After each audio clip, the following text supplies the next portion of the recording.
Contracts may be modified at any time while they are active. This video will walk through modifications to contracts under the SBIR and SCTR program.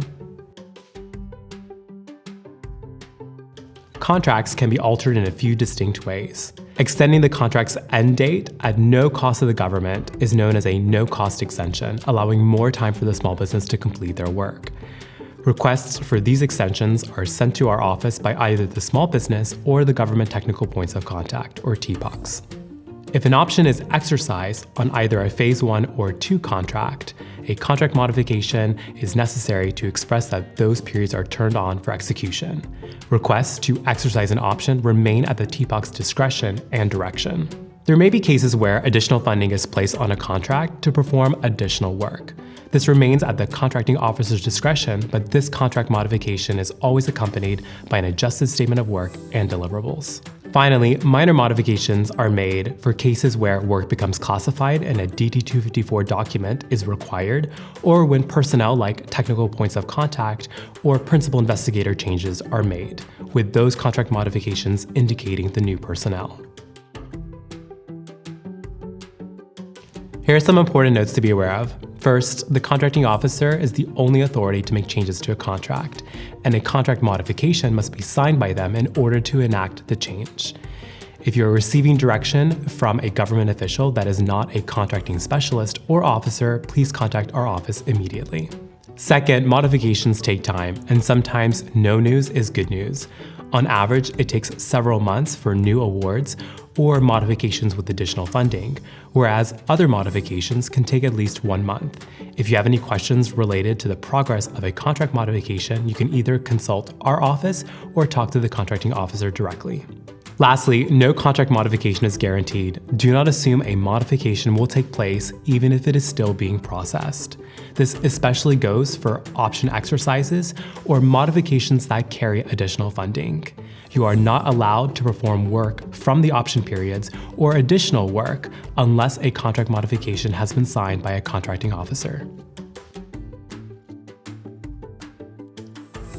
On the first page, it will show some blocks of information to extract from. Block 2 is the amendment or modification number. Anytime a contract is modified, it's associated by a number specifically.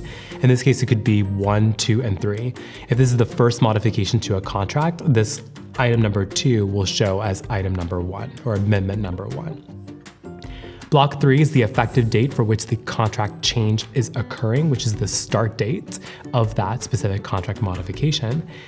And block 6 shows the specific contracting office and the officer on the government side that actually enacted this contract change.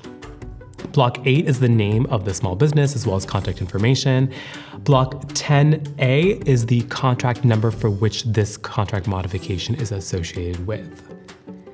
And if we scroll down, block 14 is probably the most important block, which shows what the description of the modification is.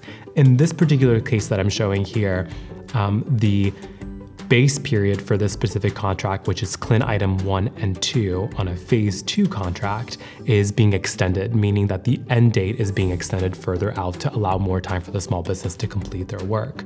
So it actually will indicate a date for which the end date has been postponed to. And it specifically says, because this is a no-cost extension, that the change is at no additional cost to the government.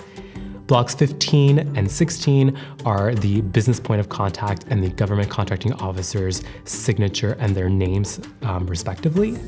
And if we scroll down to this next page, it will show some basic information about who's who, so the contracting specialist that assisted the government contracting officer, as well as the government technical points of contact, and the name of the business point of contact on the small business side is listed here.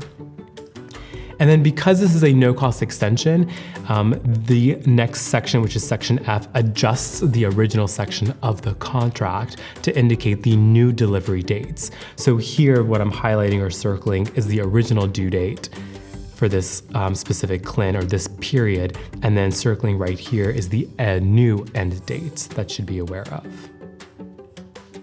This is just one example of a contract modification. If you have any further questions, please contact our office directly.